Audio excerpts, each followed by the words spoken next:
آج 40 نووی کی جو حدیث ہم پڑھ رہے ہیں اس میں غصے کی ممانعت ہے، شدت کے ساتھ، تکرار کے ساتھ۔ اس کے لیے تمہیداً میں نے سورہ آل عمران کی 2 آیات آپ کو سنائی ہیں۔ وہاں ارشاد ہوتا ہے وَسَارِعُوا إِلَىٰ مَغْفِرَةٍ مِّن رَبِّكُمْ، اے مسلمانوں دوڑ لگا دو اور آگے سے آگے نکلنے کی کوشش کرو۔ مسارعت کے معنی ہوں گے تیز دوڑنے میں ایک دوسرے کے ساتھ مقابلہ کرتے ہوئے آگے نکلنے کی کوشش۔ سارعوا الی مغفرۃ من ربکم، اپنے رب کی مغفرت کی طرف دوڑو اور دوڑ میں مقابلہ کرو، ایک دوسرے سے آگے نکلنے کی کوشش کرو۔ وجنت، اور اس جنت کی طرف دوڑ لگاؤ، عرضها السماوات والارض، جس کا پھیلاؤ آسمانوں اور زمین جتنا ہے۔ اعدت للمتقین، وہ تیار کی گئی ہے، سجائی گئی ہے، اسے پورے اہتمام کے ساتھ تیار کیا گیا ہے اہل تقویٰ کے لیے۔ ان اہل تقویٰ کے کچھ اوصاف کیا ہیں؟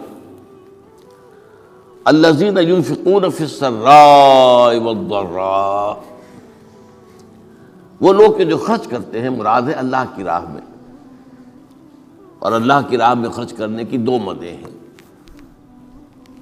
اللہ کی رضا کے لیے اس کے بندوں میں سے جو محتاج ہوں، جن کو کوئی ضرورت لاحق ہو، ان کی مدد کرنا، یتیم ہوں، بیوائیں ہوں، مسکین ہوں، کوئی قرض تلے دب گئے ہوں، وہ سب کے سب اس میں آ جائیں گے۔ لہذا دوسری مت کیا ہے؟ وہ ہے اللہ کے دین کے لیے خرچ کرنا، دین کی تعلیم و تعلم کا کوئی نظام بنانا، پھر یہ کہ دین کو دوسروں تک پہنچانا، اس کے لیے سارے ذرائع جو بھی کسی زمانے میں ابلاغ کے موجود ہوں ان سب کو استعمال کرنا، اس کے لیے خرچ درکار ہے۔ بہرحال میں اس عرض کر رہا تھا کہ یہ 2 مدیں ہیں خرچ کرنے کی۔ الذین ينفقون فی السراء والضراء، مسرت کی حالت میں آدمی کے پاس کافی ہے، غنی ہے، تب خرچ کر رہا ہے تو ظاہر بات ہے اس حالت میں طبیعت پر اتنا بوجھ نہیں ہوتا خرچ کرنے میں، لیکن خود تنگی محسوس کر رہا ہو پھر خرچ کرے، یہ گویا کہ اس سے اگلا ایک قدم ہے، ضراء ہے، تکلیف کے اندر بھی ہو تو خرچ کرے۔ والکاظمین الغیظ، اور وہ لوگ جو اپنے غصے کو پی جانے والے ہوں۔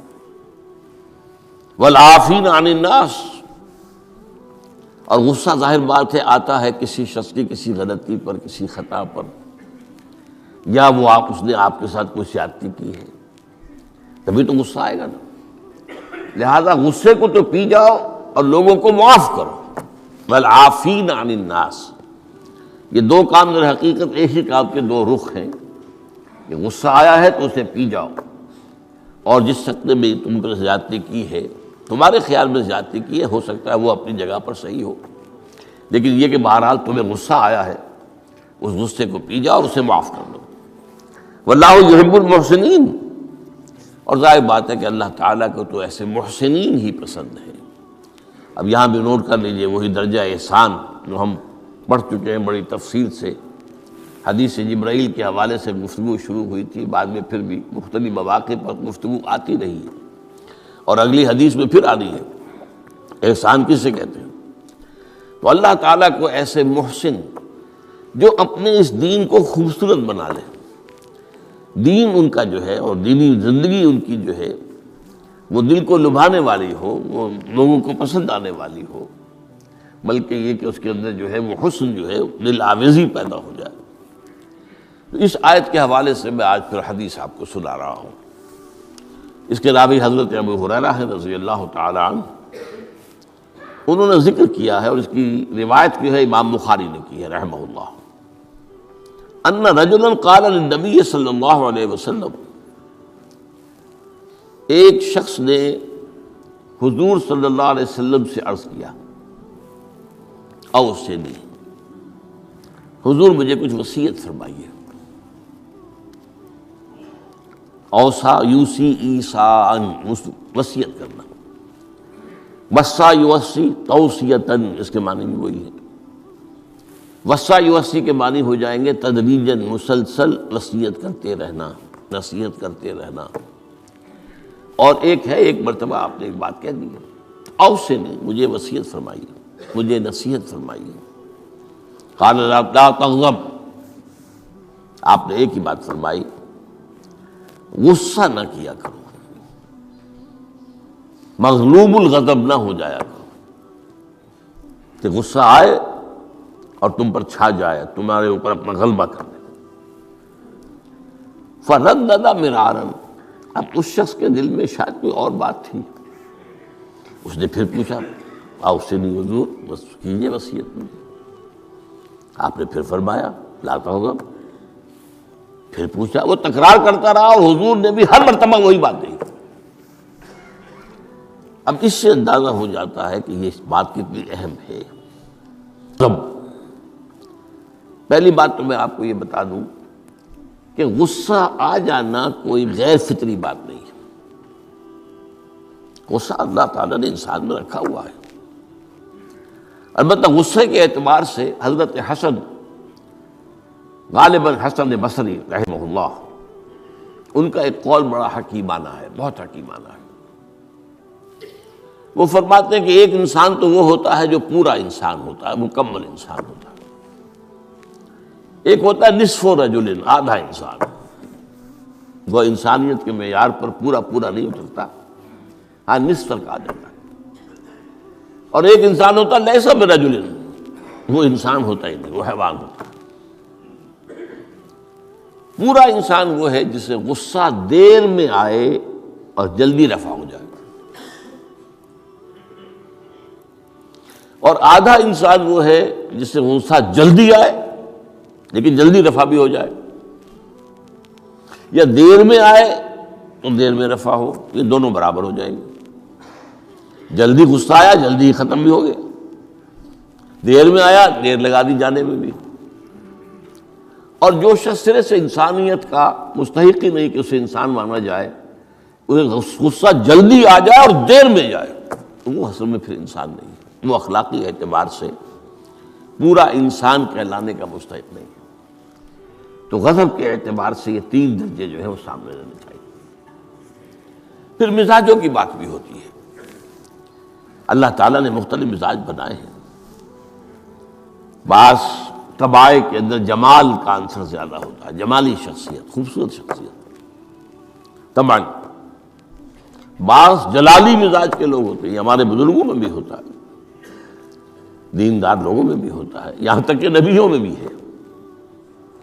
حضرت موسیٰ علیہ السلام جلالی طبیعت کے آدمی تھے،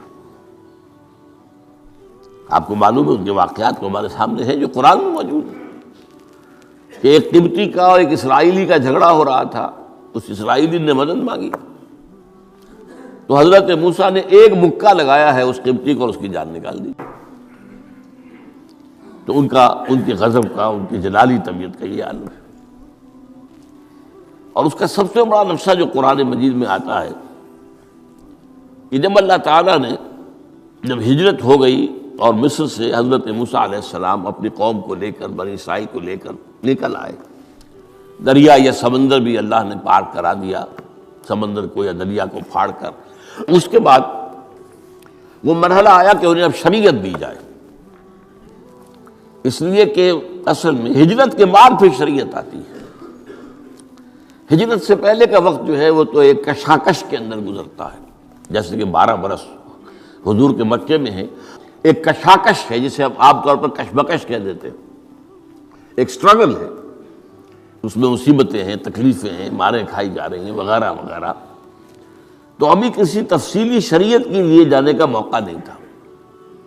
نماز بھی جا کر 5 وقتہ جو ہے وہ سن 1190 میں فرض ہوئی ہے، یعنی آپ سمجھئے کہ ہجرت سے 1-1.5 سال پہلے۔ اس کے علاوہ زکوٰۃ کا کوئی نظام ابھی باقاعدہ کہ یہ اتنے میں سے اتنا کوئی نہیں۔ ہاں عام طور پر لفظ زکوٰۃ استعمال ہوا ہے، اپنے مال کو پاک کرو، پاک کرتے رہا کرو، مال میں سے صدقہ خیرات نکالتے رہا کرو، اس سے وہ مال پاک ہو جاتا ہے۔ تو اسی طریقے سے جو ہجرت آئی حضور پر، جو ہجرت کے بعد شریعت نازل ہوئی مدینہ منورہ میں، اور دورہ ترجمہ قرآن میں یہ بات واضح میں کر دیا کرتا ہوں کہ اس شریعت کا بلو پرنٹ جو ہے، یہ لفظ آپ میں سے بہت سے حضرات جانتے ہوں گے، کوئی عمارت بنانی ہو تو اس کا جو نقشہ بنتا ہے پہلا وہ ایک نیلے کاغذ پر بنتا ہے، بلو پرنٹ۔ تو بلو پرنٹ جو ہے اس شریعت محمدی علیہ صاحب الصلاۃ والسلام کا، وہ سورہ بقرہ میں تیار ہو گیا۔ پھر اس میں جو تفاصیل کے اور پورے جو خد و خال آئے ہیں وہ پھر سورہ نساء اور سورہ مائدہ اس کی تکمیل کی صورت۔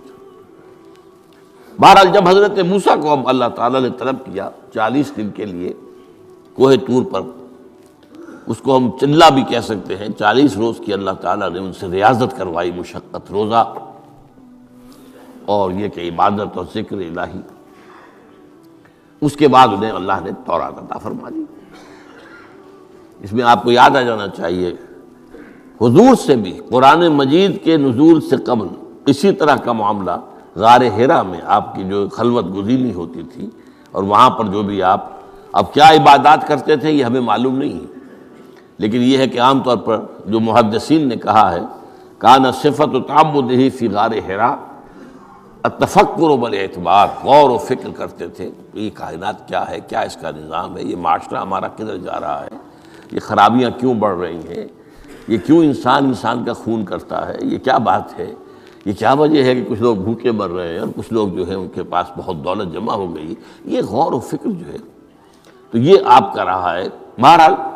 لیکن یہ کہ تخلیہ اور غار میں آپ کا قیام یہ اپنی جگہ پر ثابت ہے۔ تو اسی طریقے سے وہاں 40 دن کا معاملہ ہوا حضرت موسیٰ علیہ السلام کے ساتھ۔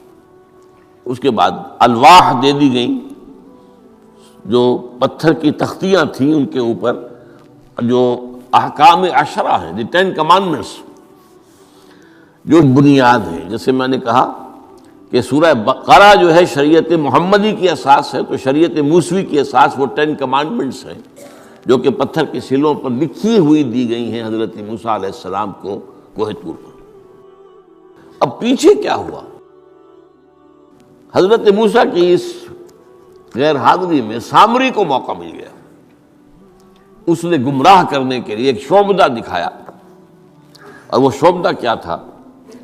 آل فرعون کے جو زیور وغیرہ ہوتے تھے ان لوگوں کے، وہ ان بنی اسرائیل کے لوگوں کے پاس امانت رکھا کرتے تھے، یعنی انہیں بھی اندازہ یہ تھا یہ اسرائیلی جو ہیں یہ بددیانت نہیں ہے، یہ جو ہے اس کے اندر جو ہے وہ نہیں کریں گے کوئی خیانت، خائن نہیں۔ بہرحال چونکہ حضرت ابراہیم کی اولاد تھے، حضرت یعقوب کی اولاد تھے، تو چاہے اور ان میں خرابیاں آ گئی ہوں گی، لیکن یہ کہ یہ اندازہ انہیں تھا کہ یہ امین لوگ ہوتے ہیں، تو ان کے پاس امانت رکھی ہوئی تھی۔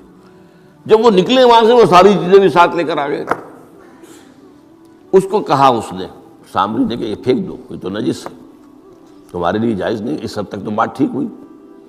پھر ان کو پگھلا کر اور ایک بچڑے کی شکل بنا لی، اور اس کے اندر ایسا کچھ میکینزم رکھا کہ اس میں سے ہوا گزرتی تھی، اندر سے کھوکھلا تھا، تو آواز ایسی آتی تھی جیسے کہ بچڑا ڈکرا رہا ہو۔ انہوں نے کہا یہ ہے تمہارا خدا۔ یہ موسیٰ کو تو مغالطہ لگا ہے، کس غلطی فہمی کے اندر وہ پڑ گئے ہیں، کہاں گئے ہیں، کس خدا کے پاس گئے ہیں، یہ خدا تو یہ ہے تمہارا خدا، اسے پوجو۔ بہرحال وہاں کچھ لوگ جو ہے کافی بڑی تعداد میں لوگوں نے پرستی شروع کر دی۔ اب جب اللہ نے بتایا اے موسیٰ تمہاری قوم پیچھے فتنے میں پڑ چکی ہے، اور اس کی بھی ایک عجیب بات ہے، اس بتائی دوں آپ کو کہ حضرت موسیٰ کے لیے جو اللہ نے وقت معین کیا تھا کوہ طور پر آنے کا، آپ اس وقت مقرر سے پہلے پہنچ گئے۔ شوق اللہ نے ایکسپلینیشن کال کی، یہ سورہ طٰہٰ میں موجود ہے۔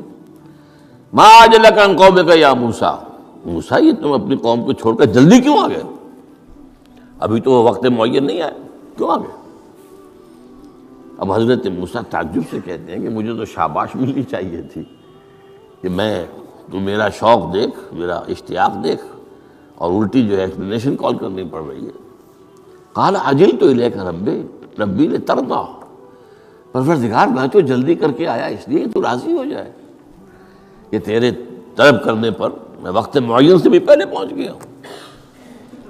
فرمایا نہیں، یہ اجرت جو ہے یہ ایسی خطا ہے تمہاری کہ تم نے در حقیقت جو یہ غلطی کی ہے اس کی وجہ سے سامری کو موقع مل گیا ہے کہ اس نے تمہاری قوم کو اضلھم السامری، سامری نے گمراہ کر دیا۔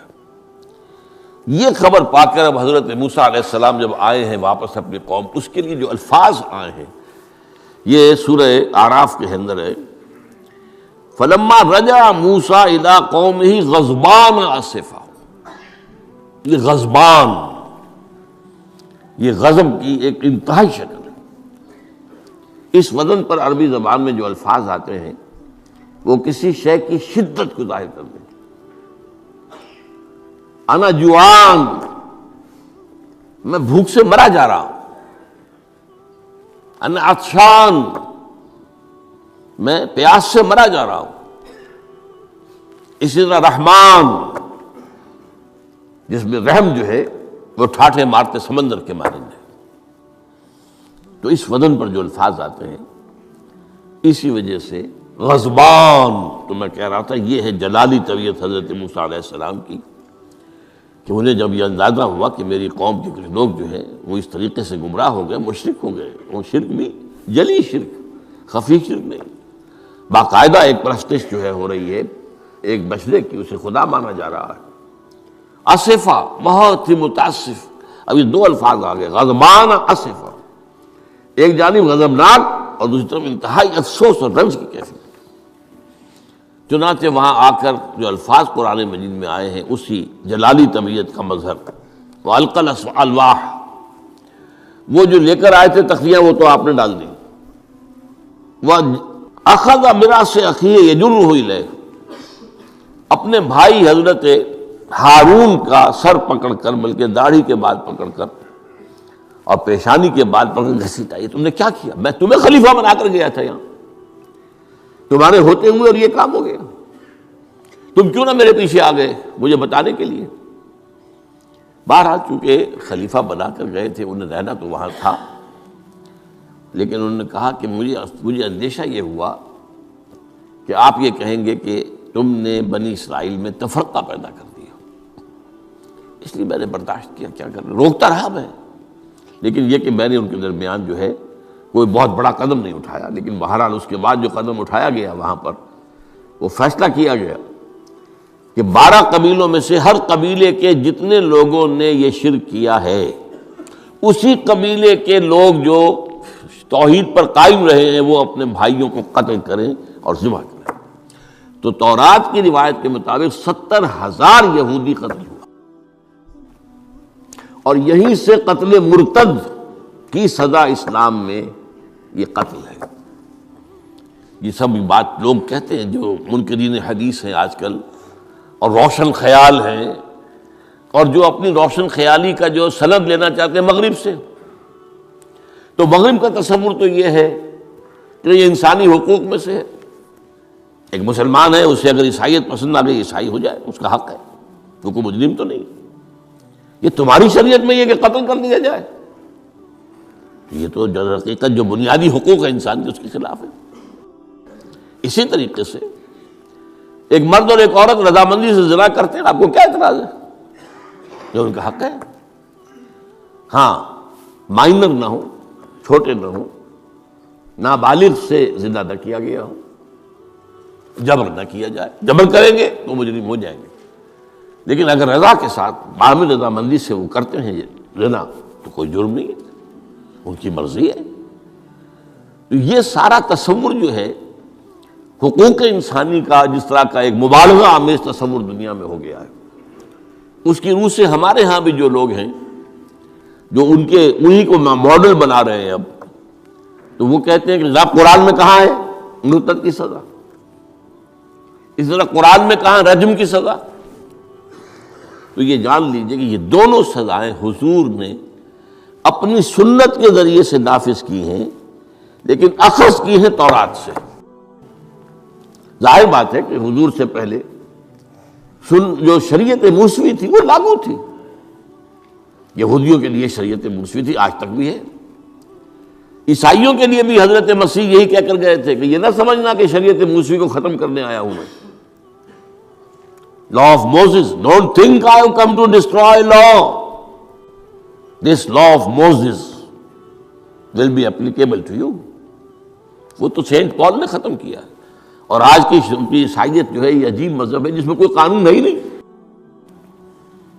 لیکن یہ کہ اسلام میں بہرحال انسانی حقوق کے بھی حدود ہیں، ان حدود کے اندر انسانی حقوق ہوں گے. ہاں اگر آپ مسلمان ہیں اور آپ کو کوئی اور پسند آ گیا، آپ مسلمان ملک کو چھوڑ دیجیے، دارالاسلام کو چھوڑ دیجیے، بات چلے جائے گی. لیکن یہ ہے کہ دارالاسلام میں رہتے ہوئے آپ کو اختیار نہیں ہے.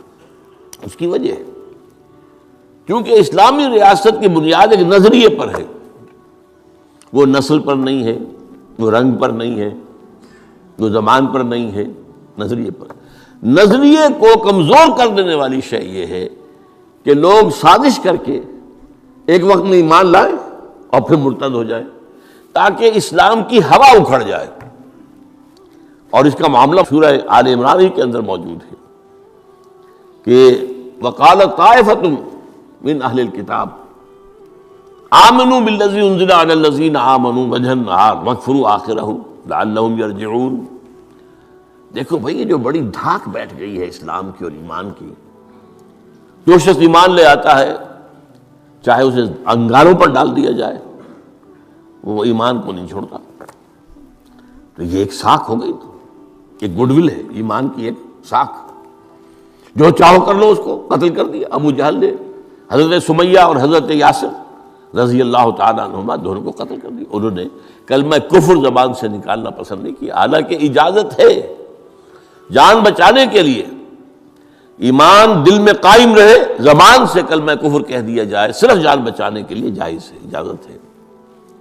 چنانچہ حضرت سمیہ اور حضرت یاسر کے بیٹے عمار نے جان بچانے کے لیے کلمہ کفر کہا اور پھر ان پر شدید پشیمانی طاری ہوئی. لیکن حضور نے انہیں اطمینان دلایا کہ نہیں، اس کی بھی اجازت ہے.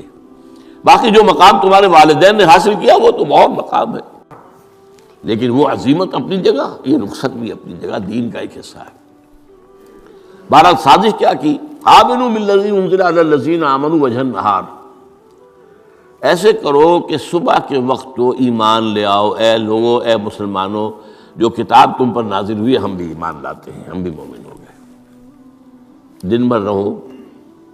اب اس میں یہ اضافے میرے ہیں، ذرا حضور کے قریب رہو، صحبت قریب سے، تاکہ لوگ دیکھ لیں یہ دن بھر حضور کی صحبت میں رہے ہیں، قریب رہے ہیں. شام کو کافر ہو جاؤ، مرتد ہو جاؤ، یہ دیکھ لیا ہم نے، یہ تو دور کے ڈھول سہانے ہیں، ہم نے اندر جا کر دیکھ لیا، کوئی بات ہے ہی نہیں، کوئی خاص بات نہیں.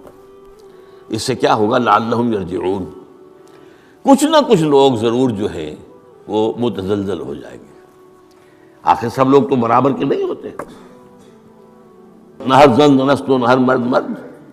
کمزور ایمان والے لوگ بھی تو تھے نا آخر، اور ان سے بھی نیچے منافقین بھی موجود تھے. لیکن کمزور ایمان والوں کے دل کے اندر بھی خدشہ پیدا ہوا ہوگا، وسوسہ اندازی کا شیطان کو موقع مل گیا کہ بھائی کوئی بات دیکھی ہوگی نا، انہوں نے بڑے بھلے لوگ تھے، بڑے اچھے لوگ تھے، بڑی نیک نیتی سے ایمان لائے تھے، اور حضور کی صحبت میں اور محفل کے اندر بڑے مؤدب ہو کر بیٹھے رہے تھے، بڑی توجہ سے انہوں نے حضور کا کلام سنا تھا. تو آخر کوئی بات تو ہوگی نا جو دیکھی ہے انہوں نے، تبھی تو وہ جو ہے وہ اسلام کو چھوڑ کر چلے گئے. اس فتنے کا سد باب کرنے کے لیے قانون بنا ہے، جو اسلام لائے دیکھ بھال کر لائے. اس لیے کہ ظاہر بات ہے کہ یہ تو اب ایک وادی، اس کے اندر قدم رکھنا ہے جس میں مشکلات بھی آئیں گی، تکالیف بھی آئیں گی. لیکن یہ کہ بہرحال اس سے رجوع کرنے کا پھر حق نہیں ہوگا. اسلام اگر چھوڑو گے تو قتل کیے جاؤ گے. یہ کنڈم کرنا اس کو شریعت اسلامی کے خلاف بغاوت ہے. قرآن میں نہیں ہے، لیکن از روئے قرآن تورات پر بھی لفظ قرآن کا اطلاق ہوتا ہے. چنانچہ مکے کے کفار اور مشرکین کا قول نقل ہوا ہے قالوا لن نؤمن بهذا القرآن والذی بین یدیہ، انہوں نے کہا نہ تو ہم اس قرآن پر ایمان لائیں گے جو محمد پیش کر رہے ہیں، اور نہ اس قرآن پر جو ان سے پہلے ہے۔ تو تورات کو بھی ایک معنی میں قرآن کا لفظ جو ہے اس کا اطلاق ہوتا ہے۔ تو حضور صلی اللہ علیہ وسلم نے یہ دو سزائیں جو ہیں، قتل مرتد اور رجم کی سزا بھی، ظاہر بات ہے قرآن میں نہیں ہے، ہم مانتے ہیں قرآن میں نہیں ہے، لیکن شریعت جو ہے وہ صرف قرآن پر مبنی نہیں ہے۔ بس یہ بات ایک اصول موٹی، شریعت کی دو بنیادیں مستحکم ہیں، مستقل بالذات ہیں، انڈیپینڈنٹ آف ایچ ادر، کتاب اللہ و سنت رسولہ صلی اللہ علیہ وسلم، اللہ کی کتاب اور اللہ کے رسول کی سنت، صرف قرآن نہیں ہے۔ یہ اہل قرآن جو بھی کہلاتے ہوں، جن کو منکرین حدیث کہنا چاہیے، جو یہ قرآن مجید کو ہی سمجھتے ہیں کہ بس یہی بہت کافی ہے، اس کی پھر تعبیریں جو کرتے ہیں، ان میں سے دو آدمی بھی نماز پر متفق نہیں۔ نماز کتنی ہوں گی، نماز ہے بھی کہ نہیں، صلاۃ کے معنی نماز ہے بھی کہ نہیں، متفق نہیں، کیسے ہوں گے؟ تو سنت رسول سے معین ہوا ہے، صلو کما رأیتمونی اصلی، نماز پڑھو جیسے مجھے دیکھتے ہو میں نماز پڑھتا ہوں، سارا معاملہ تو اس سے ہے۔ تو بہرحال اس اعتبار سے یہ جو میں نے آپ کو حضرت موسیٰ علیہ السلام کا معاملہ بتایا، تو اس میں میں ایک بات قائم کرنا چاہتا ہوں آپ کے ذہن میں، کہ غضب کب آتا ہے انسان کو، غصہ کب آتا ہے؟ کسی نہ کسی حمیت پر زد پڑتی ہے تو غصہ آتا ہے، یا تو حمیت ذات ہے، آپ نے محسوس کیا میری ذات کے اوپر جو ہے حملہ کیا گیا ہے، میری شہرت پر، میری عزت پر، لہذا غصہ ہے، یا یہ کہ میرے خاندان پر کوئی حرف لایا گیا ہے، بے حرمتی کی گئی ہے، یا میری قوم اور وطن پر، اور یا اللہ کے دین پر، تو اس میں حمیت دینی پر غصہ آنا یہ ظاہر بات ہے کہ مستثنیٰ ہو جائے گا ان غصوں سے جو حمیت ذاتی پر آیا ہے، یا حمیت عائلی پر آیا ہے، یا حمیت قومی و وطنی پر آیا ہے۔ لیکن یہ کہ اللہ کے دین کے معاملے میں غضبناک ہو جانا، اس میں ظاہر بات ہے کہ فرق پڑ جائے گا بنیادی طور پر۔ تو حضرت موسیٰ کا غصہ جو آیا ہے وہ اس پر آیا ہے کہ میری قوم، یہ وہ لوگ جنہوں نے 9 جو ہے معجزے وہ تو مصر کے اندر رہتے ہوئے دیکھے، وَلَقَدْ آتَيْنَا مُوسَىٰ 9 آیات بینات، سورہ بنی اسرائیل میں ہے 9 معجزے، شروع میں 2 تھے پھر آتے چلے گئے، اور پھر اتنے بڑے بڑے معجزے دیکھے، سب سے بڑا معجزہ سمندر کا پھٹ جانا، اور اسی صحرائے سینا کے اندر اس پڑاؤ جو ڈالا ہے کوہ طور پر، اس سے پہلے من و سلویٰ کا نزول ہوا ہوگا، ایک چٹان سے 12 جو ہے چشمے بھی پھوٹے ہیں، یہ سب کچھ دیکھا، تب حال یہ ہے اس کا۔ تو اس پر غصے کا آنا، غضبناک ہو جانا، یہ گویا کہ بالکل معقول ہے، قرین قیاس ہے۔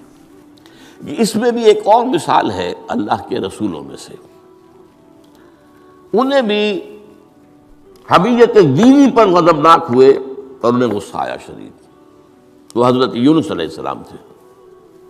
وَظَنُّونَ إِذْ ذَهَبَ مُغَاضِبًا وَظَنَّ أَن لَّن نَّقْدِرَ عَلَيْهِ، نینوا ایک شہر ہوتا تھا عراق کے شمال کے اندر، وہاں یہ بھیجے گئے تھے رسول بنا کر، انہوں نے دعوت دی، جو بھی تلقین، نصیحت، تبلیغ، حق ادا کر دیا، قوم ایمان نہیں لائی، کفر پر اڑی رہی۔ اس کے بعد یہ غضبناک ہو کر، اب یہ غضب جو ہے یہ دین کا غضب ہے، اپنی قوم کو چھوڑ کر چل گئے، لیکن یہاں ایک خطا ہو گئی ان سے۔ حضرت موسیٰ سے خطا کیا ہوئی تھی کہ وقت معین سے پہلے پہنچ گئے،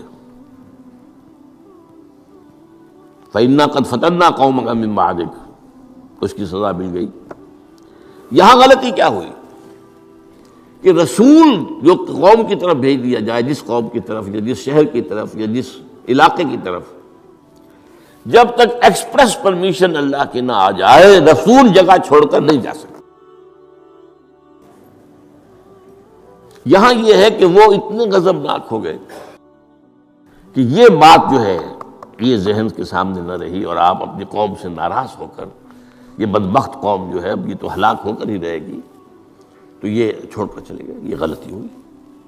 چنانچہ آپ کو یاد بھی آ گیا ہوگا کہ جب ہجرت مدینہ کی اجازت آ گئی ہے اللہ کی طرف سے عام صحابہ کے لیے، تو آپ نے کہہ دیا چلے جاؤ مدینہ جاؤ، آپ خود نہیں گئے جب تک کہ ایکسپریس پرمیشن واضح طور پر معین طور پر آپ کے لیے اجازت نہیں آ گئی، اس وقت تک آپ نے مکے سے سفر نہیں کیا۔ حضرت یہ واقعہ سیرت کا مشہور واقعہ ہے، حضرت ابوبکر صدیق رضی اللہ تعالیٰ عنہ نے 2 اونٹنیاں تیار کی تھی کہ لمبا سفر ہے اور تیز جانا ہوگا، ہم جب جائیں گے تو ظاہر بات ہے پیچھا کیا جائے گا، تعاقب ہوگا، تو اچھی فربا اونٹنیاں ہوں، تو انہیں خوب کھلا پلا کر تیار کیا تھا اور حضور کو بتایا نہیں تھا۔ اب منتظر تھے حضور کیا اجازت آ گئی؟ نہیں ابھی نہیں آئی۔ پھر پوچھا اجازت آئی؟ حضور نہیں آئی۔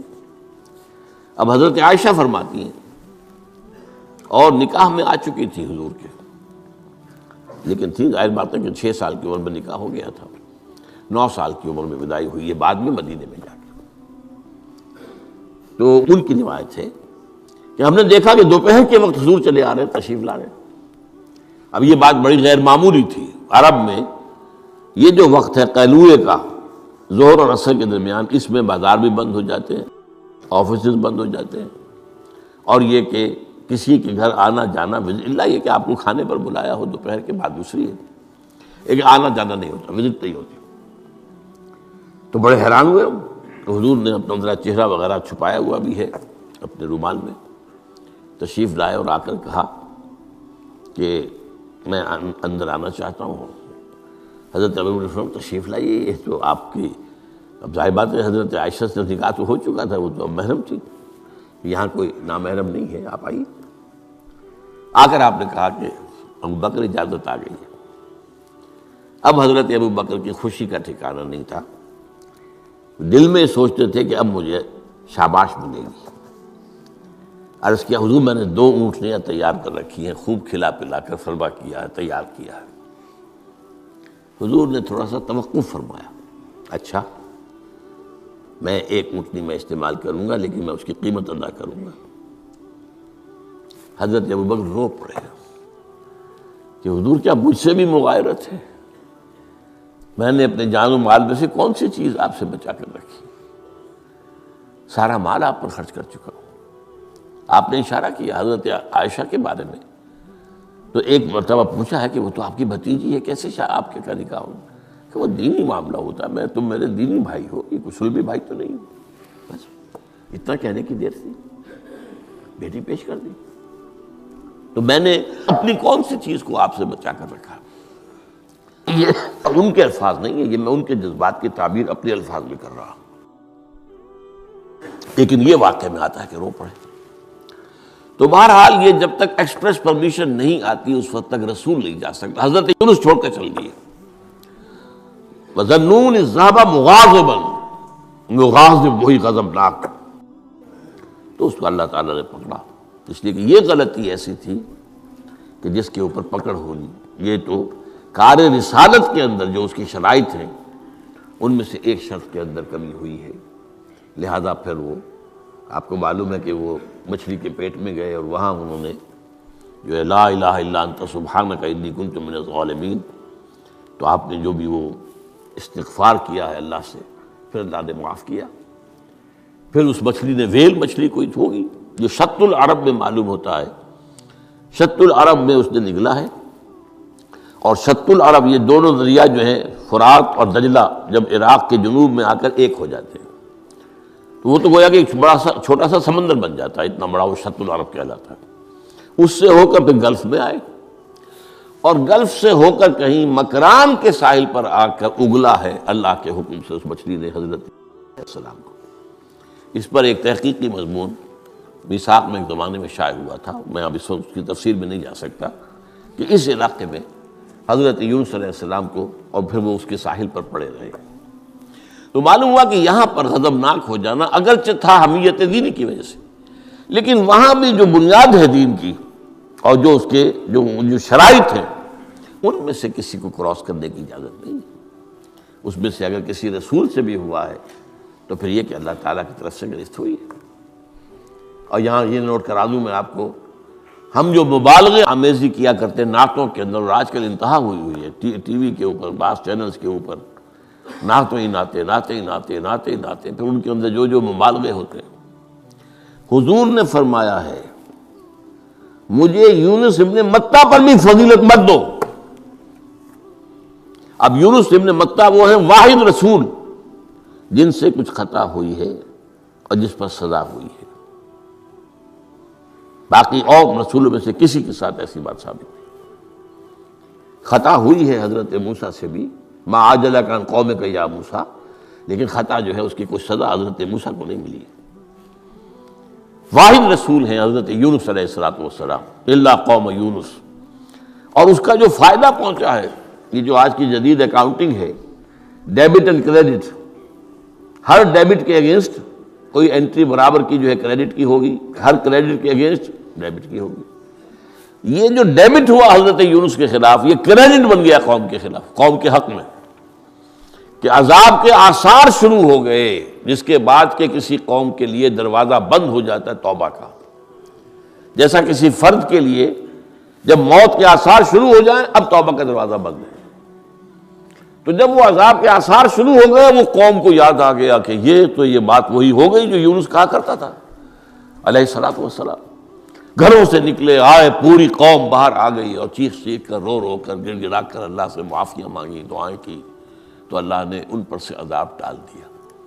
تو سورہ یونس میں اس کو بیان کیا گیا ہے کہ عذاب الہی کے جب شروع ہو جائیں آثار پھر وہ ٹل نہیں سکتا، الا قوم یونس، یہ صرف ایک ہی مرتبہ ہوا ہے، استثناء ہے واحد، حضرت یونس علیہ السلام کی قوم۔ اب آخری نقطہ میں آپ کو بتا رہا ہوں، اس حدیث میں ایک بات بڑی اہم ہے، یہ جو آپ نے فرمایا لا تغضب لا تغضب لا تغضب لا تغضب، ایک محسوس ایسا ہوتا ہے کہ یہ در حقیقت ہے شخصی تشخیص اور علاج۔ جو روحانی معالج ہوتے ہیں، ظاہر بات ہے کہ رسول یزکیہم، روحانی معالج سے تزکیہ کرتے ہیں، اسی طرح ہمارے ہاں صوفیہ جو ہیں جنہوں نے اپنا تزکیہ کرایا ہوتا ہے کسی بزرگ سے، وہ پھر دوسروں کا تزکیہ کرتے ہیں، یہ ایک سلسلہ ہے جو چل رہا ہے۔ تو اس میں یہ ہے کہ اس تزکیے کے اندر پی پی کال، مطلب یہ نہیں کہ ایک ہی بات سب کو بتائی جا رہی ہے، ایسے بھی اذکار اور راز ہیں جو حضور نے سب کو بتائے۔ ہر نماز کے بعد بعض اذکار ہیں، اللہم اعنا علی ذکرک و شکرک و حسن عبادتک، ایک وہ ہے اللہ تعالیٰ کی حضور کی طرف سے کہ یہ پڑھا کرو، آپ پڑھا کرتے تھے، یہ سب کے لیے۔